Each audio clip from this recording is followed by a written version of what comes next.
Hey everyone, how's it going? My name's Mayuko and welcome back to my channel. So, maybe you're at a point where you've decided that you want to become a software engineer for your career. If that's the case, there's often these three big main paths for how to get your first job and learning to code professionally. You can, 1, go back to school or university, get a degree in computer science or software engineering or something related. 2, you can go to a coding bootcamp where you'll learn a lot of things in a short amount of time with a community of people and just really hit the ground running. Or 3, and this is a totally normal and plausible thing that a lot of software engineers have done, is that you can teach yourself how to code.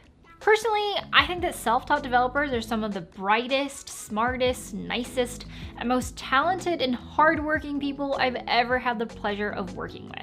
And it only makes sense because someone with the self-motivation and the fortitude to teach themselves an entirely new skill, an entire new language even, is gonna have a great work ethic. And coming from a non-traditional background means that you also bring a lot of unique perspectives to the table too.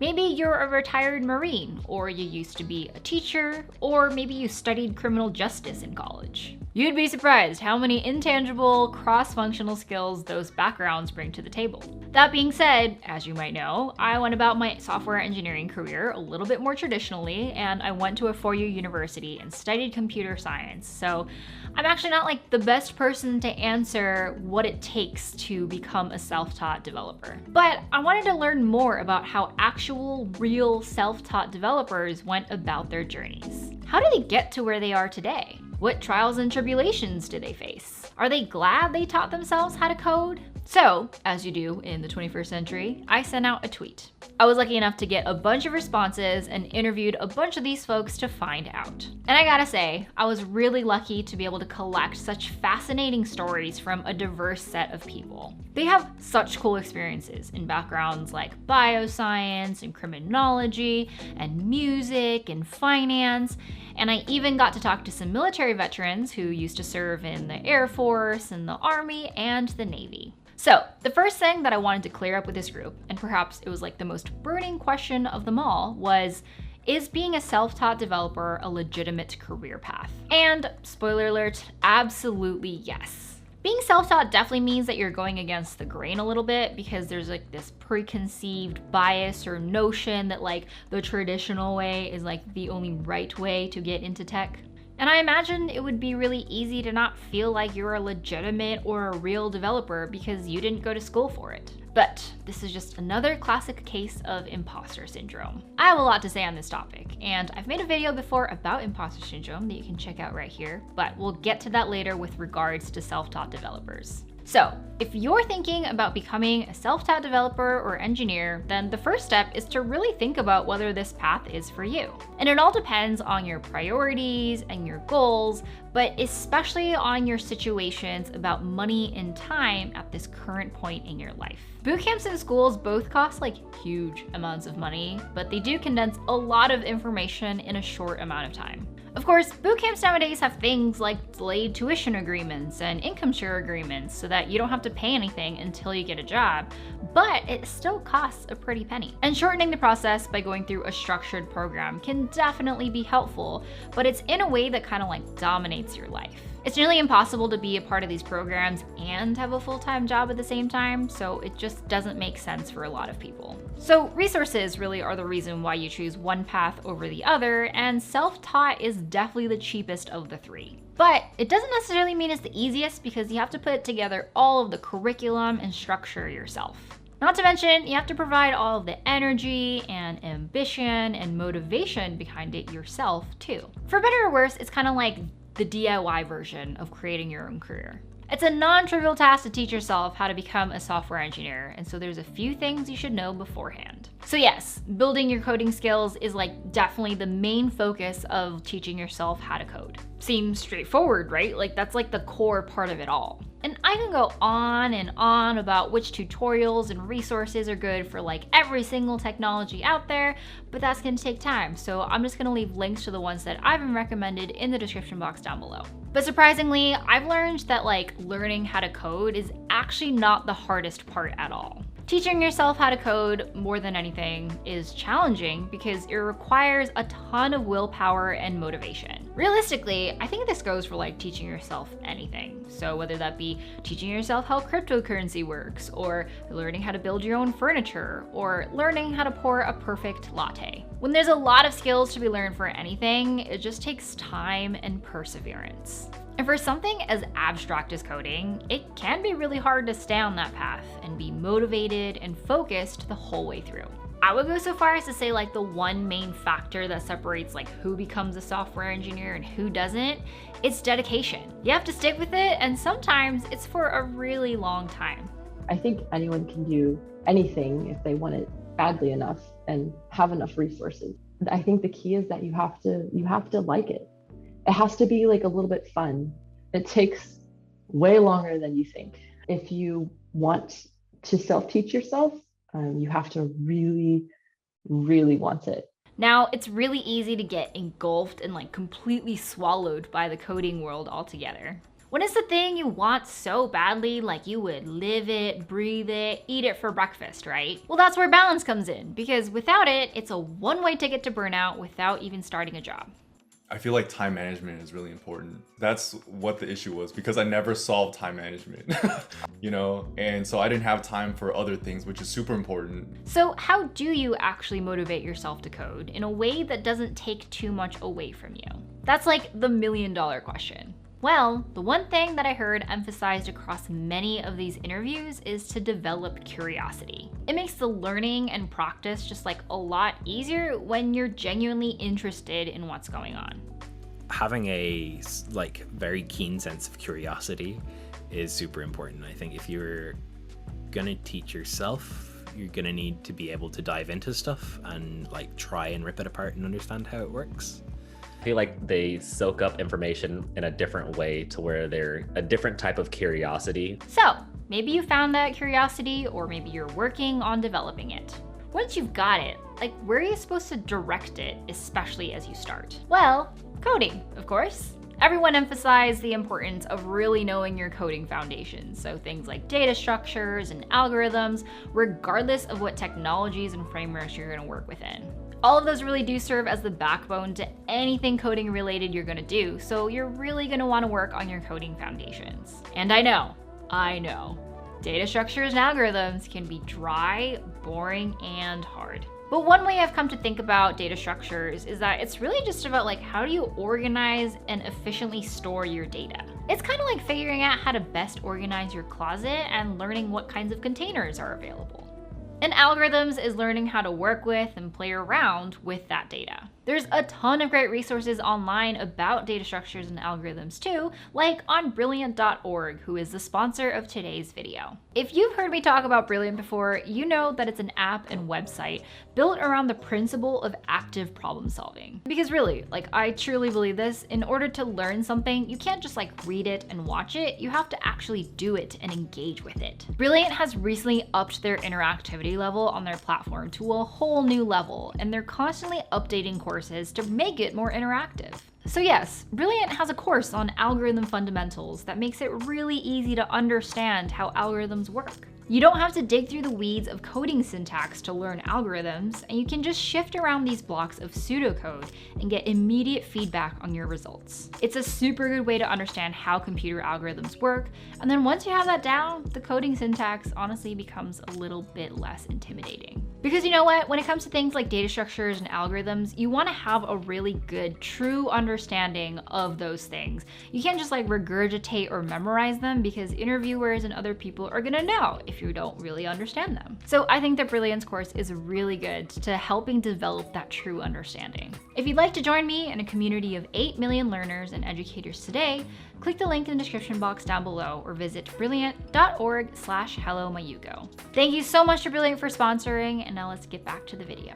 So, there is one big blind spot that people have when becoming software engineers. And wow, if there's like one thing I could shout from the rooftops about like becoming a software engineer, it's this one. Don't forget the soft skills. This is important regardless of how you learn how to code, but especially so if you're self-taught and you don't have a community of other people to work with. Like, it's just not enough to be like pumping out thousands of lines of code by yourself every day. Of course, producing results and the technical aspect of the job is very important, but it can't be the full picture for you. Being resourceful, dealing with adversity or confusion or stress or just challenging times, and then communicating your thoughts clearly is such an important part of the job. Some people call them intangibles. For interviewers or future coworkers or like anybody you're gonna work with, it's an important ingredient they're gonna look for to see if you're a great problem solver, which, remember, is the core part of software engineering. The skills you develop as a software engineer is actually very valuable. Not just the coding side, but the resourcefulness. I don't think that software engineering is just about coding all the time. It's more about problem solving. You have to think about the best way for your use cases before you start typing. So, if software engineering really is about problem solving, then a lot of it is going to be about learning what you don't know. This is a really tricky place to be in when you're self-taught because there's no one like there to guide you along the way and show you your blind spots. Like, for one thing, it can be hard to know what steps to take in the learning process. No one is there to tell you what to try next. So on top of having to teach yourself, you also have to know what to teach yourself. And it's just a really hard thing to navigate. You definitely have the resources and talents to teach yourself whatever you need to learn, but knowing what you need to know is like a whole different issue entirely. So yes, at any given time in your self-education, it's hard to know where to go or like what to do next. You don't always have a way of knowing what's important versus what's not. Like, usually there's like professors and like teachers to tell you those kinds of things. That's why it's really important to find a mentor or a community to help you along the right path. Not only can they be a figure to lead you on your path as you build it right before you, but it's just like another human being to work alongside. You can learn from their mistakes because they're gonna show you the path that they were on and tell you what they had wished they had adjusted for their own journey. You can also network from this person and expand your circle beyond theirs, which is way better than starting from scratch. I would start with the meetups. I would go be around the engineers to see how they talk, see the environment that they're in, and also to ask them the questions, because in that environment, like if you came to me, I would be able to tell you, hey, all right, you want to start with the basics here. So yeah, seek them out wherever you can. Meetups, community events, like online or in person. Be nice and ask all of the questions you can think of. You can observe everything they say about starting your career path and sticking to it and what to know along the way. Prioritize mentorship early on. I think that mentorship, you have to get it by like putting yourself out there. I would recommend going to meetups. Definitely recommend finding people that come from a similar background as you or who can empathize with you. One thing that really helped me overcome imposter syndrome was getting a good mentor. He, I think, was really good at letting me know, like guiding me in like the right direction. Like, that's not the best practice. Why don't you do this instead? And so through his like guidance, after a few months of kind of learning like what the team style is, I was like confidently writing code that would regularly end up in our code base. And I think that just really built my confidence. The skills to develop a network around you where you can ask people for help. And it's also a really valuable way of getting a community around you who have experience. And you know what? It's important to remember you can totally teach yourself how to code through online resources and tutorials and all of that. But nothing is as valuable as like another human being who knows what's going on. They're kind of like the human cliff notes to that massive pile of information online. So as you learn more stuff and you grow in your journey and you start getting maybe interviews and stuff like that, it can be hard to stop comparing yourself to others. There will be people on your journey who went to better schools or like chose to go to school when you chose not to. There will be people lucky enough to meet influential people and companies that they work with or at when you feel like you haven't even gotten your first chance yet. But you can't look at these people as if they're just like you. There's like a million more factors in play. And you know what? They're just not you. And you know what? Having a non-traditional background does mean that you're different from others, whether better or for worse. As a result, the people that I interviewed had some sort of inkling of imposter syndrome because they came from non-traditional backgrounds. Definitely imposter syndrome. I feel like, it's so like jumping into engineering is pretty daunting. already, but when you just went to like a 3-month course online and your peers next to you have been learning theoretical algorithms and discrete combinatorics for 4 years, it feels intimidating. If you go the self-taught route, and kind of also like if you just go any route, because I definitely feel this too, you're gonna meet people who you feel like had a better education than you.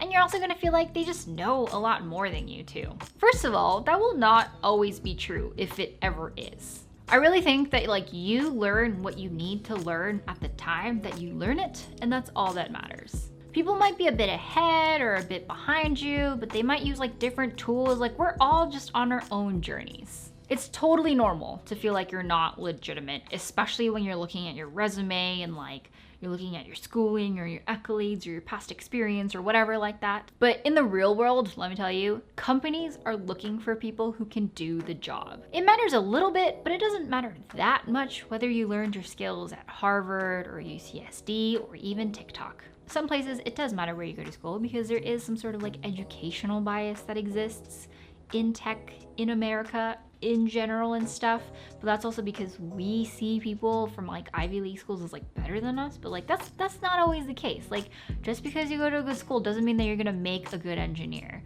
Also, just because you didn't go to school doesn't mean that you'll make a bad engineer. Anyways, if you have the talent and the knowledge, you're gonna get a job. And people at these companies know that. That's why there's an entire interview process for this. I thought that I wouldn't be taken seriously if I didn't have a CS degree, which wasn't true. I don't even remember any job that I had that, you know, during the hiring process, they asked about my degree.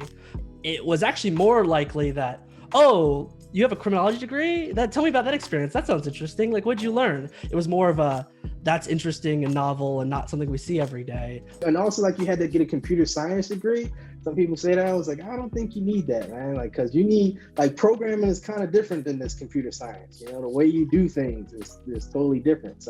So if you're self-taught, then your learning pace is decided by you. So you're like the only person on this journey. So like, it just doesn't make sense to compare yourself to other people. That's what always gets me about like this imposter feeling all the time. More than anything, it just doesn't like make logical sense to belong to a group of people who are just all so different from each other. I just think, you know, our lives and careers are like too complex for comparisons like that. Like we're learning about how many other ways there are to live through the internet.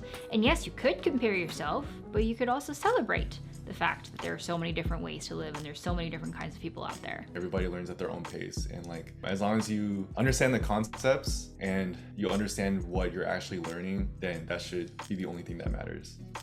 It's just better to go at your own pace, not to think about other people's paths. I think it makes it a lot easier to get through that. All of these things add up to a problem of belief that can really affect you. It sounds simple and cheesy, but you gotta believe in yourself.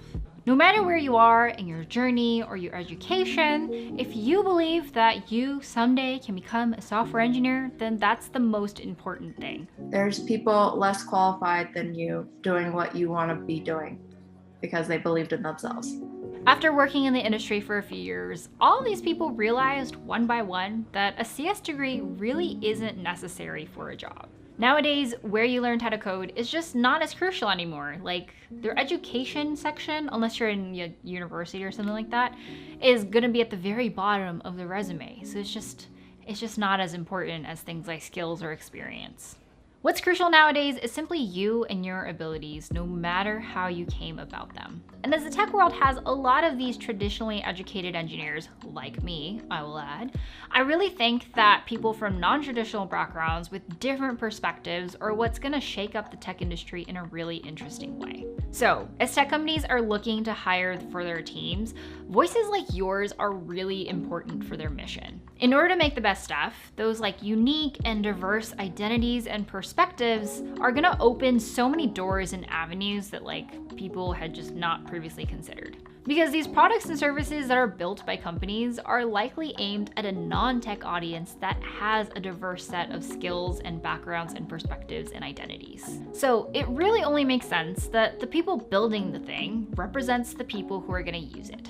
I just think you make a much better product that way because people from different backgrounds are gonna bring up concerns and ideas that are relevant to them, their identity, and their community. So I think that software engineers from non-traditional backgrounds are exactly what the tech industry is lacking and needs, especially now. So if you're watching this and thinking about becoming a self-taught developer, then please consider all of the above because wow, we need you here.